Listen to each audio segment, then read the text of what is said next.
Hi everyone, आज हम new chapter शुरू करेंगे that is about human nervous system, यानी कि तंत्रिका की जो प्रणाली है उसके बारे में पूरा अंडरस्टैंड करेंगे। पहले तो हमें देखना पड़ेगा बेसिक यूनिट क्या है नर्वस सिस्टम की, तो वो रहेगी आपकी न्यूरॉन। न्यूरॉन को ही हम नर्व सेल भी बोलते हैं, और सबसे जो लंबी सेल होती है ह्यूमन बॉडी के अंदर वो भी कौन सी होती है? नर्व सेल होती है। काम क्या रहता है? तो मैसेजेस कैरी करने का, एक जगह से दूसरी जगह पे। दूसरी जगह कौन सी रहेगी हमेशा? या तो स्पाइनल कॉर्ड या फिर दूसरा या आपका ब्रेन रहेगा। तो वन बाय वन अंडरस्टैंड करते हैं। कुछ टर्म्स हैं जो कि आपके नर्वस सिस्टम से एसोसिएटेड हैं, जैसे स्टिमुलस। स्टिमुलस क्या होगा? मान लो आपने गलती से कोई गरम गरम कंटेनर टच कर लिया, तो वहाँ से क्या आपने उसको जब जैसे ही आप उसको टच करोगे तो एक स्टिमुलस जाएगा आपकी बॉडी के अंदर कि आपने किसी गर्म चीज़ को टच किया। किसके थ्रू ये पता चलेगा कि वो चीज़ गर्म थी? तो उसके लिए लगे होंगे रिसेप्टर, उसको बोल देते हैं हम थर्मो रिसेप्टर। ऐसे रिसेप्टर लगे हैं छोटे छोटे हमारी बॉडी के ऊपर जो टेम्परेचर को चेक करेगा कि ये गर्म था, ठंडा था। फिर एक इम्पल्स जनरेट होगी। इम्पल्स कहाँ से जनरेट होगी? कंसीडर करो ये आपका हाथ है, तो जैसे ही आपने इस गर्म से पानी के कंटेनर को टच किया तो आपकी यहाँ पे रिसेप्टर बैठे हुए थे, उसने टच किया और जिसने डिटेक्ट किया कि यहाँ पे टेम्परेचर बहुत ज़्यादा हाई था। और स्टिमुलस क्या था? वो गर्म पतीला था आपके लिए, जो पतीला था आपका यहाँ पे, दैट वाज योर स्टिमुलस। अब स्टिमुलस तो मिल चुका है, अब जाएगी इम्पल्स। ऐसे जाएगा ये मैसेज। अब मैसेज कहाँ तक जाएगा? आपके दिमाग तक जाएगा, ब्रेन तक जाएगा। फिर ब्रेन जो ये पूरा रास्ता कवर होगा इसको बोलेंगे अफेक्टर्स। अफेक्टर्स, ठीक है। कौन कैरी करके जाएगा? तो यहाँ पे लगी होती हैं आपकी सेंसरी न्यूरॉन्स। क्या लगी होती हैं? Sensory neurons. अब ब्रेन प्रोसेस करेगा कि अच्छा गरम गरम चीज़ टच कर ली है, तो उसको अब क्या बोलना है कि हाथ को पीछे कर लो। तो ये मैसेज आएगा थ्रू रिस्पॉन्स न्यूरॉन्स, जिनको बोलते हैं मोटर न्यूरॉन्स। ठीक है। तो ये सारी टर्म्स जो हैं वो इस चैप्टर के अंदर आएंगी, वन बाय वन अंडरस्टैंड करते हैं। अब मान लो आपको कोई चीज़ देखनी है, तो देखने के लिए आपके पास जो रिसेप्टर लगे हुए हैं ना, उनको हम बोलते हैं फोटो रिसेप्टर। फोटो का मतलब क्या होता है? वैसे तो लाइट बोलते हैं, फोटो पिक्चर से भी आप याद रख सकते हो। तो जो फोटो है that is equivalent to light. तो फोटो रिसेप्टर क्या करेंगे? They help you in watching the things. आप देख पा रहे हो, ये विजन हो पा रहा है, क्यों है? Because of these photo receptor. कहाँ पे प्रेजेंट होंगे? ऑब्वियसली आईज के अंदर प्रेजेंट होंगे। उसके बाद एक आते हैं गस्टेटर रिसेप्टर। गस्टेटो रिसेप्टर जो होते हैं ये आपके टेस्ट रिसेप्टर होते हैं। कौन सी चीज़ मीठी है, कौन सी खट्टी है, कौन सी कड़वी थी, ये सारा कौन टेस्ट करता है? वो करता है आपका गस्टेटो रिसेप्टर्स। कोविड-19 के टाइम पे क्या हुआ था? लोगों को टेस्ट नहीं आ रहा था क्योंकि ये वाले रिसेप्टर जो थे वो पूरे ख़राब हो चुके थे, जो इन्फेक्टेड पर्सन थे। एक और रिसेप्टर आता है that is thermo receptor. Thermo is for temperature. Temperature को ये रिसेप्टर चेक करेगा कि कोई चीज़ बहुत गर्म है, कोई चीज़ ठंडी है, तो वो चेक कौन करेगा? वो करेंगे आपके थर्मो रिसेप्टर। फिर आते हैं आपके ऑल्फैक्टरी रिसेप्टर। ऑल्फैक्टरी की जब बात आएगी तो ऑल्फैक्टरी हमारे होते हैं नाक के अंदर, नाक में लगे होते हैं ऑल्फैक्टरी रिसेप्टर। ये टेस्ट स्मेल करते हैं चीज़ों को कि कौन सी स्मेल अच्छी है, कौन सी बुरी है, कौन सी स्मेल पहले भी हमने इनहेल करी थी, वो सारा कौन चेक करता है? Olfactory receptor.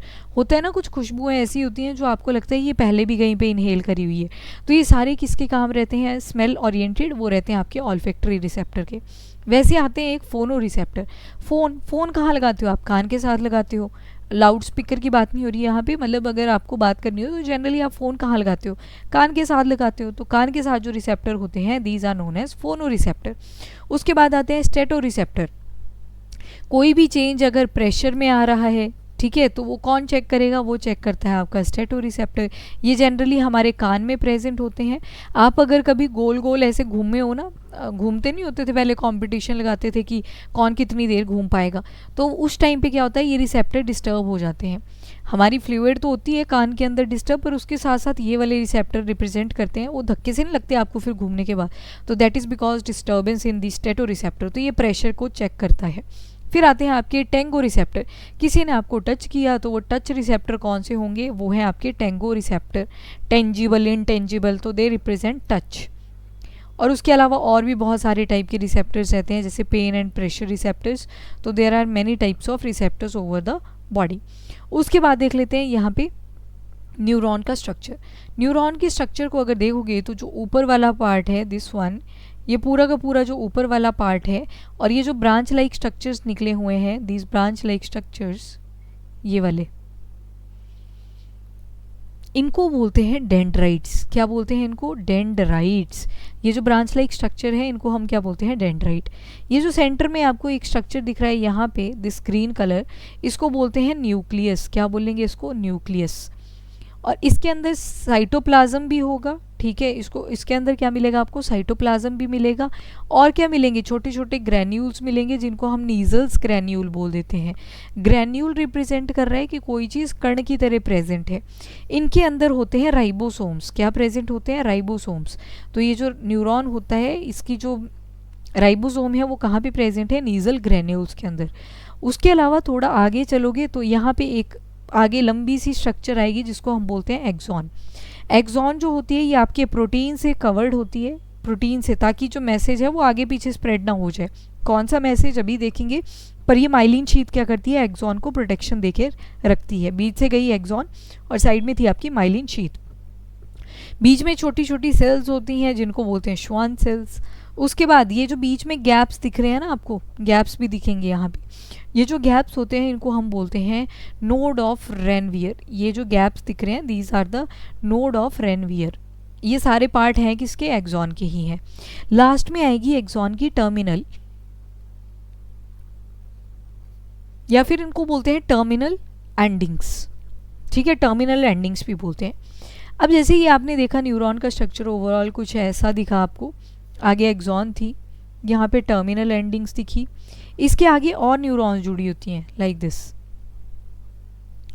ठीक है। इसके आगे और भी न्यूरॉन जुड़ी होती हैं, फिर ये आगे जाता है, इसके आगे भी टर्मिनल एंडिंग लगी होती है। तो ये न्यूरॉन जो होती है एक न्यूरॉन से दूसरी न्यूरॉन के साथ इस तरह से अटैच रहती है।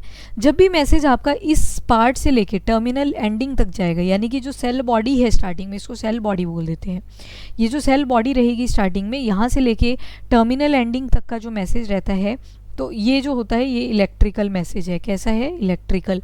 और जब एक न्यूरॉन दूसरे न्यूरॉन के पास मैसेज को सेंड करेगी तो उसको हम बोलते हैं कैसा मैसेज? तो इसको बोलते हैं केमिकल मैसेज। इसको क्या बोलेंगे? Chemical message. अब न्यूरॉन है या नर्व सेल है, ये स्ट्रक्चरल और फंक्शनल यूनिट है नर्वस सिस्टम की, और इसका मेन काम क्या रहता है? To receive, conduct and transmit impulses. मतलब जो भी मैसेज बॉडी को बाहर से, अंदर से, जहाँ मर्जी से आए वो न्यूरॉन्स कैरी करते हैं। काफ़ी लंबी होती हैं, कई बार 90 to 100 सेंटीमीटर तक इनकी लेंथ चली जाती है। न्यूरॉन के जनरली 3 पार्ट्स आपको मिलेंगे। कौन कौन से मिले आपको? एक तो मिला शुरू में डेंड्राइट। कौन सा मिला था? डेंड्राइट। ये जो ब्रांच लाइक स्ट्रक्चर निकले हुए थे ना, दीज वर योर डेंड्राइट्स।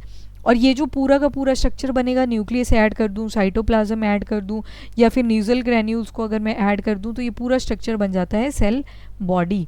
उसके बाद एक लंबा सा आपने स्ट्रक्चर देखा और एंड हुआ विद टर्मिनल एंडिंग्स, तो इसको बोल देंगे एक्सॉन। क्या बोल देंगे? एक्सॉन। क्योंकि ये जो टर्मिनल एंडिंग्स हैं ये भी किसका पार्ट है? एक्सॉन का। एंड एक टर्म होती है यूज, दैट इज न्यूराइट। अगर किसी केस में सिर्फ डेंड्राइट्स हैं यूज्ड, अगर आप सिर्फ डेंड्राइट्स की बात कर रहे हो और सिर्फ किसकी बात कर रहे हो? एक्सॉन की बात कर रहे हो, साइटोप्लाज्म भूल जाओ, न्यूक्लियस भूल जाओ, सिर्फ डेंड्राइट और एक्सॉन के बारे में बात कर रहे हो, तो दैट टाइप ऑफ जो स्ट्रक्चर बनेगा उसको बोल देते हैं न्यूराइट। उसके बाद सेल बॉडी के बारे में देख लेते हैं। सेल बॉडी यानी कि ये जो शुरू में आपने ये वाला स्ट्रक्चर देखा, इसके बारे में बात हो रही है। ब्रॉड होती है, राउंड सी होती है, पायरीफॉर्म, पेयर की शेप की होती है, नाशपति की तरह। स्टिलेट भी हो सकती है क्योंकि इसके ब्रांचेस आ जाते हैं तो स्टार लाइक अपीयरेंस आ जाती है। बीच में क्या होता है? Central nucleus is present. यहाँ पे क्या प्रेजेंट है? यहाँ पे न्यूक्लियस प्रेजेंट होता है। बहुत सारा साइटोप्लाज्म प्रेजेंट है, बहुत सारी सेल ऑर्गेनल्स भी प्रेजेंट है, पर सेंट्रियोल एब्सेंट होती है। तो ये हमने स्टार्टिंग में भी देखा था, जब सेल वाला चैप्टर हमने पढ़ा था, उसमें हमने बोला था कि सेंट्रियोल का मेन काम क्या रहता है? टू डिवाइड, सेल को क्या करना? डिवाइड करवाना। तो अब जब सेंट्रियोल ही प्रेजेंट नहीं है तो आपकी जो न्यूरॉन्स होती हैं उनके अंदर क्या होता है? सेल डिवीजन नहीं हो पाती। तो इसका मतलब है जितनी न्यूरॉन्स मिलगी हमें, उसकी ग्रोथ उतनी ही रहती है जितनी वो बचपन में थी। और जो डिवाइड होती हैं वो कौन से वाली होती हैं? वो थोड़ी सी ही होती हैं आपकी, ठीक है। तो ये न्यूरॉन जो होती है इनके अंदर आपको सेंट्रियोल जो है वो एब्सेंट मिलता है। उसके बाद न्यूरॉन जो होते हैं वो डिवाइड नहीं कर सकते, ना तो इनकी कोई रिपेयर होती है, ना ही इनको रिप्लेस किया जा सकता है। तभी तो आप टर्म सुनते हो डिमेंशिया। एक बार भूलने की बीमारी शुरू हो जाती है तो फिर कितना ज़ोर लगा लो, कितनी मेडिकेशन कर लो, उसके बाद जो सिचुएशन होती है वो वर्स ही रहती है। अल्जाइमर आपने सुना होगा। अल्जाइमर में भी क्या होता है, एक न्यूरॉन दूसरे के ऊपर ओवरलैप कर चुकी होती है और ओवरलैपिंग की वजह से वो अपना मैसेज ही कंडक्ट नहीं कर पाती। तो डिमेंशिया के अंडर बहुत सारे जो न्यूरॉन रिलेटेड डिसऑर्डर्स हैं वो आ जाते हैं। मतलब अगर डिमेंशिया एक पूरा का पूरा अम्ब्रेला है तो इसके अंडर बहुत सारी बीमारियां मिल जाएंगी आपको। Alzheimer is one of them. Neuron जो होती हैं वो मर जाती हैं अगर इनको ना तो ऑक्सीजन मिले टाइम से, ना ग्लूकोज मिले more than a few minutes. इसके बाद न्यूरोप्लाज्म आता है। न्यूरोप्लाज्म में क्या क्या मिलेगा, साइटोप्लाज्म मिलेगा ऑफ न्यूरॉन।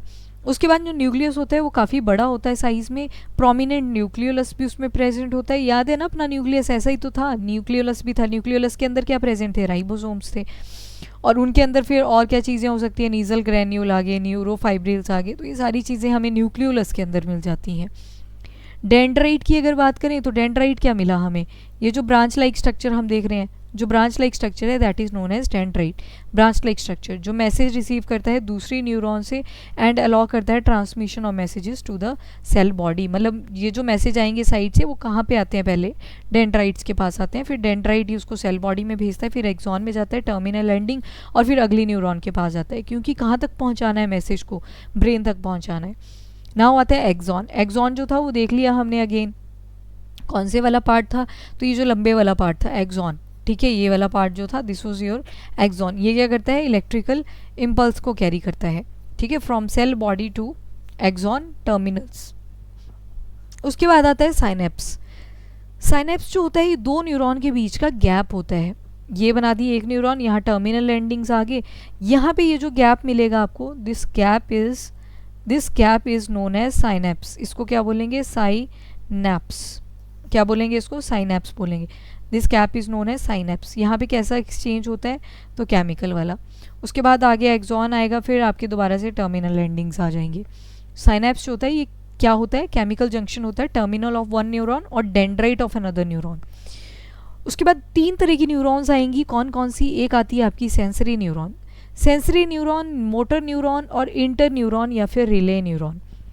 सेंसरी न्यूरॉन की अगर बात करें तो ये क्या करते हैं, एक्सटर्नल एनवायरनमेंट से सिग्नल रिसीव करते हैं, स्टिमुलाई जैसे ही आता है और ये पास हो जाता है। सेंसरी इनपुट जो होती है ये सेंसरी न्यूरॉन्स को एक्टिवेट कर देती है और सेंसरी इन्फॉर्मेशन को ले जाती है to brain and spinal cord. अब मान लो हाथ के साथ कोई मैसेज जाना था, कहाँ पे जाएगा वो, पहले तो ब्रेन के पास जाएगा, तो पहले लेके जाएगी स्पाइनल कॉर्ड के पास, डिपेंड करता है कौन सा पार्ट है। हाथ वगैरह का तो डायरेक्टली ब्रेन में चला जाता है, पर जैसे अगर मान लो किसी ने आपको स्टिक से हिट किया ज़ोर पे स्टमक वाले एरिया में, तो स्टमक डायरेक्टली नहीं भेजता, वो पहले वर्टिब्रल कॉलम के पास भेजता है, फिर ब्रेन के पास चला जाता है। तो स्यूडो यूनिपोलर स्ट्रक्चर होता है इनका, ऐसे लगता है जैसे एक ही पोलर वाली हैं, एक्सॉन जैसे एब्सेंट हो इनमें, पर होती हैं वो। मोटर न्यूरॉन की बात करें तो ये मल्टीपोलर होती हैं और सेंट्रल नर्वस सिस्टम के लिए बहुत इंपॉर्टेंट रोल प्ले करती हैं। इसका जो मेन काम होता है, ब्रेन से मैसेज लाना होता है back to the muscle. Sensory brain के पास मैसेज लेके जाएगी, मोटर ब्रेन से मैसेज लेके आएगी कि एक्शन परफॉर्म किया जाए। अब देखो जो सेंसरी है ये आपको बिल्कुल वहाँ पे मिलेगी जहाँ से आपको स्टिम्युलस रिसीव होगा और जो इम्पल्स रिसीव करेगा। देखो ये थी आपकी सेंसरी, ये क्या करेगा, स्टिम्युलस रिसीव करेगा। स्टिम्युलस कहाँ से आएगा, बाहर वाले एनवायरनमेंट से आएगा, बाहर वाला जो एनवायरनमेंट है। और जो आपकी सेंसरी होगी ये क्या करेगी, स्टिम्युलस को रिसीव करती है और फाइनली यहाँ से लेके ब्रेन तक जो होंगी वो आपकी इंटर न्यूरॉन्स होंगी, रिले न्यूरॉन्स भी बोलते हैं जिनको। रिले रेस के बारे में आपने सुना होगा, 4 लोग भागते हैं उसमें, राइट। 100 मीटर पहले एक ने कवर किया, 100 अगला करता है, 100 अगला करता है, तो वो क्या करते हैं, रॉड को पास करते हैं। तो ऐसे ये क्या करेंगी, इंटर न्यूरॉन्स मैसेज को पास करेगी एक से दूसरे के पास, एक से दूसरे के पास, ब्रेन तक पहुँचने के लिए। तो ब्रेन तक इस तरह से ये पहुंच जाती हैं। जो इंटर न्यूरॉन्स होते हैं ये बीच में आएंगे। अब जैसे मोटर न्यूरॉन है, जैसे ब्रेन रिस्पांस भेजेगा वो मोटर न्यूरॉन के थ्रू जाएगा, पर अब मोटर ये तो आ गई स्टार्टिंग में। अब बाकी जो न्यूरॉन्स होंगी छोटी छोटी जो उस मैसेज को कैरी करने में हेल्प कर रही है, उनको हम क्या बोल देंगे, इंटर न्यूरॉन। ये भी कैसी होती है, they are multipolar in nature और इनका जो एक्सॉन्स होते हैं वो डायरेक्टली कनेक्ट होते हैं to the sensory and the motor neurons. तो ये क्या करवा रही हैं, 2 न्यूरॉन्स के बीच में सिग्नल को पास करवा रही हैं। अब हमने देखा कि दो तरह के फंक्शन होते हैं, क्या क्या, एक तो ये न्यूरॉन बन गई आपकी दिस वन, ये इस तरह से, फिर अगली न्यूरॉन आ गई इस तरह से, मैसेज कैरी करके लाएगी। जब मैसेज यहाँ से डेंड्राइट से एक्सॉन टर्मिनल तक जाएगा तो यहाँ पे इलेक्ट्रिकल इम्पल्स जनरेट होती है, इलेक्ट्रिकल। पर जब एक न्यूरॉन के टर्मिनल एंडिंग से लेके दूसरे न्यूरॉन की डेंड्राइट तक मैसेज पास होगा, यहाँ तक जब पास होगा तो उसको बोल देते हैं, ये वाला जो जंक्शन रहेगा उसको बोल देते हैं केमिकल मैसेज। ठीक है, तो केमिकल साइनेप्स क्या करती है, यहाँ पे एक्शन पोटेंशियल जो होता है वो न्यूरॉन्स के गैप के बीच में, दो न्यूरॉन्स के बीच में प्रेजेंट होता है, जिस एरिया को बोलते हैं साइनेप्स। कुछ नहीं हुआ, ये दो न्यूरॉन्स हैं, इन दोनों के बीच का जो गैप है that gap is known as synapse. फिर अगली न्यूरॉन यहाँ से शुरू हो जाती है।